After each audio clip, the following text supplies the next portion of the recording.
안녕하세요, 여러분. 오늘은 가장 큰 관심사 중 하나인 자녀와의 관계에 대해 깊이 있게 이야기해 보려고 합니다. 특히 자녀의 결혼 이후 변화된 관계와 그에 따른 문제들, 그리고 해결 방법에 대해 함께 고민해 보겠습니다. 첫 번째, 장성한 자녀와의 서먹해진 관계, 어떻게 극복할까요? 자녀의 결혼 후 관계가 소원해지는 것은 자연스러운 현상입니다. 하지만 이를 개선할 방법이 있습니다. 정기적인 연락과 만남을 제한해 보세요. 주 1회 전화나 월 1회 식사 모임 등을 제한하는 것은 어떨까요? 하지만 강요하지 말고 자녀의 상황을 이해하고 존중하는 태도가 중요합니다. 예를 들어 매주 일요일 저녁에 영상통화를 하는 시간을 가족 모두가 동의하에 정해볼 수 있습니다. 이때 중요한 것은 짧더라도 정기적으로 하는 것입니다. 10분이라도 서로의 근황을 나누는 시간을 가지면 관계를 유지하는 데 큰 도움이 됩니다. 또한 자녀가 바쁘다면 카톡이나 문자 메시지를 통해 소통하는 것도 좋은 방법입니다. 오늘 하루도 수고했어. 날씨가 추우니 감기 조심해. 등의 간단한 메시지로도 관심과 사랑을 표현할 수 있습니다. 두 번째, 간섭과 관심의 경계, 어디까지 나아가야 할까요? 자녀의 삶에 대한 관심이 때로는 간섭으로 받아들여질 수 있습니다. 자녀의 결정을 존중하고 조언은 요청받았을 때만 해주세요. 네 생각은 어떠니? 라고 물어보는 것도 좋은 방법입니다. 자녀의 독립성을 인정하는 것이 정말 중요합니다. 예를 들어 자녀가 이사를 가려고 할 때 우리는 좋은 동네를 추천하고 싶은 마음이 들 수 있습니다. 하지만 이 동네로 가는 게 어때? 라고 직접적으로 말하기보다는 어떤 동네를 생각하고 있니? 그 동네의 어떤 점이 마음에 들어? 라고 물어보는 것이 좋습니다. 또한 자녀의 직장 생활에 대해서도 지나치게 관여하지 않도록 주의해야 합니다. 승진이나 이직에 대해 조언하고 싶더라도 자녀가 먼저 물어보지 않는 한 참견을 자제하는 것이 좋습니다. 세 번째, 손주 양육 어떻게 참여해야 할까요? 손주 돌봄에 참여하고 싶지만 어느 정도가 적당할지 고민되시죠? 손주 돌봄에 참여하되 자녀 부부의 양육 방식을 존중해 주세요. 정기적으로 돌봄 일정을 정하고 그 시간에만 집중적으로 참여하는 것도 좋은 방법입니다. 예를 들어 매주 토요일 오후에 손주를 돌보기로 정했다면 그 시간에는 온전히 손주와의 시간을 즐기세요. 하지만 그 외의 시간에는 자녀 부부가 육아를 전담할 수 있도록 해주는 것이 좋습니다. 또한 손주를 돌볼 때는 자녀 부부의 양육 방침을 따르는 것이 중요합니다. 예를 들어 손주의 식단이나 취침 시간 등에 대해 자녀 부부가 정한 규칙이 있다면 이를 존중해 주세요. 네 번째, 자녀에 대한 경제적 지원 어디까지 해야 할까요? 자녀에 대한 경제적 지원은 많은 부모님들의 고민거리입니다. 자녀의 자립을 돕되 과도한 지원은 피하세요. 대신 긴급 상황을 위한 비상금을 마련해 두는 것이 좋습니다. 경제적 지원보다는 정서적 지원에 더 집중해 보는 것은 어떨까요? 예를 들어 자녀가 집을 사려고 할 때 전체 금액을 지원하기보다는 계약금의 일부를 지원하는 정도로 제한하는 것이 좋습니다. 또한 매달 생활비를 지원하기보다는 명절이나 생일 등 특별한 날에 선물을 하는 것으로 경제적 지원을 제한할 수 있습니다. 대신 자녀가 어려움에 처했을 때 도움을 줄 수 있도록 비상금을 마련해 두는 것이 좋습니다. 이를 통해 자녀의 자립심을 해치지 않으면서도 필요할 때 도움을 줄 수 있습니다. 다섯 번째, 부모 자녀 간 세대 차이 어떻게 극복할까요? 세대 간 가치관 차이로 인해 참 많은 갈등들이 생기기도 합니다. 서로의 차이를 인정하고 존중하는 자세가 필요합니다. 우리 때는 이라는 말 대신 요즘은 어떻게 생각하니?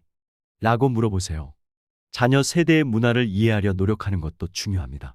예를 들어 자녀가 직장을 자주 옮기는 것에 대해 우려가 될 수 있습니다.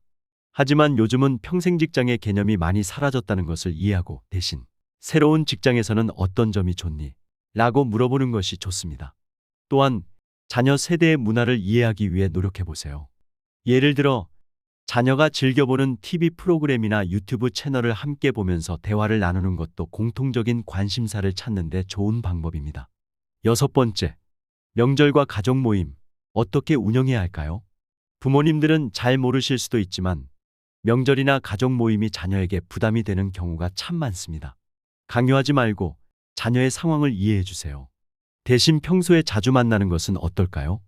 소소한 일상의 만남이 오히려 관계를 더 돈독하게 만들 수 있습니다.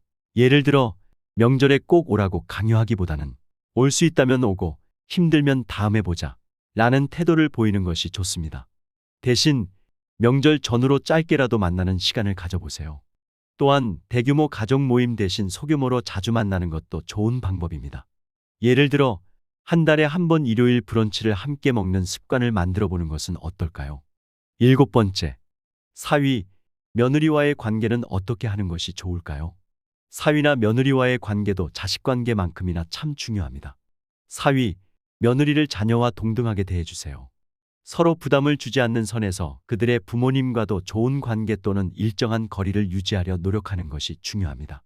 양가 부모님이 성향상 섞이기 힘든 경우가 아니라면 함께 모이는 자리를 만들어 보는 것은 어떨까요?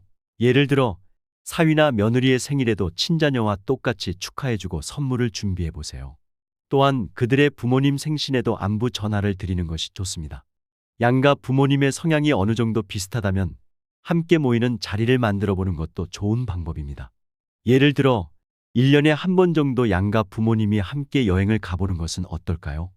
이를 통해 서로를 이해하고 가족 간의 유대를 강화할 수 있습니다. 여덟 번째, 유산 문제 어떻게 준비해야 할까요? 유산 문제는 많은 가정에서 갈등의 원인이 됩니다. 미리 유언장을 작성하고 자녀들과 솔직하게 논의해 보세요. 공정한 분배를 원칙으로 하되 각 자녀의 상황을 고려하는 것도 필요합니다. 이에 대해 전문가의 조언을 구하는 것도 좋은 방법입니다.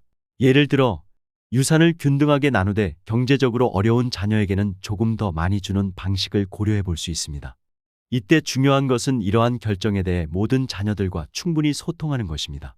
또한 유산을 단순히 금전으로만 생각하지 말고 가족의 역사나 추억이 담긴 물건들도 중요한 유산이 될 수 있다는 점을 기억하세요. 예를 들어 할아버지의 손목시계나 할머니의 요리책 등을 의미 있는 유산으로 남길 수 있습니다.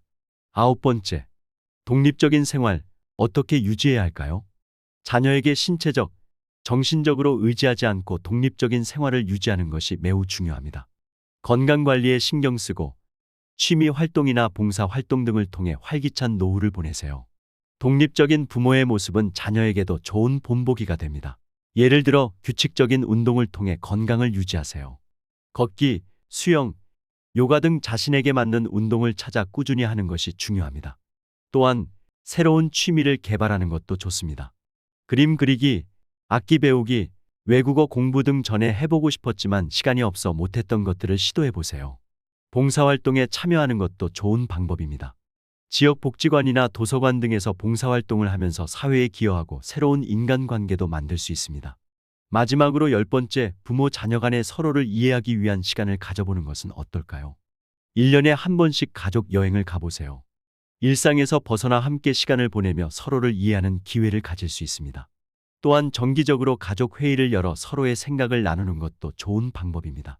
가족 여행은 일상에서 벗어나 서로에게 집중할 수 있는 좋은 기회입니다. 이때 중요한 것은 모두가 참여할 수 있는 활동을 선택하는 것입니다. 예를 들어 등산, 캠핑, 문화유적 탐방 등 다양한 활동을 고려해 볼 수 있습니다. 정기적인 가족 회의도 효과적입니다. 한 달에 한 번 정도 온 가족이 모여 각자의 생각과 고민을 나누는 시간을 가져보세요. 이때 중요한 것은 서로의 이야기를 자신의 관점으로만 판단하지 않고 경청하는 자세입니다. 지금까지 자녀와의 관계 개선을 위한 10가지 방법에 대해 자세히 알아보았습니다. 이 모든 것의 핵심은 서로를 이해하고 존중하는 것입니다. 우리가 자녀를 이해하려 노력하는 만큼 자녀도 우리를 이해하려 노력할 거예요. 여러분, 우리의 삶도 정말 소중합니다. 자녀만을 위해 사는 것이 아니라 우리의 행복도 챙기면서 살아가는 것이 중요해요. 그래야 자녀와의 관계도 더욱 건강해질 수 있습니다. 예를 들어 자신만의 시간을 가지세요. 친구들과 만나 차를 마시거나 동네 공원을 산책하는 등 자신만의 즐거움을 찾아보세요. 이렇게 우리가 행복하고 긍정적인 에너지가 넘쳐야 자녀와의 관계도 더욱 좋아질 수 있습니다. 부정적인 얘기만 하게 되면 소위 기빨린다는 소리를 듣게 되기에 자동적으로 자녀가 거리를 둘 수밖에 없게 됩니다. 또한 자녀와의 관계에서 너무 완벽을 추구하지 마세요. 때로는 갈등이 생기고 서로 이해하지 못하는 순간이 있더라도 그것이 우리 관계의 일부라고 받아들이는 것이 중요합니다. 중요한 것은 그런 순간에도 서로를 사랑하고 존중한다는 것을 잊지 않는 것입니다. 마지막으로 자녀에게 항상 고마움을 표현하세요.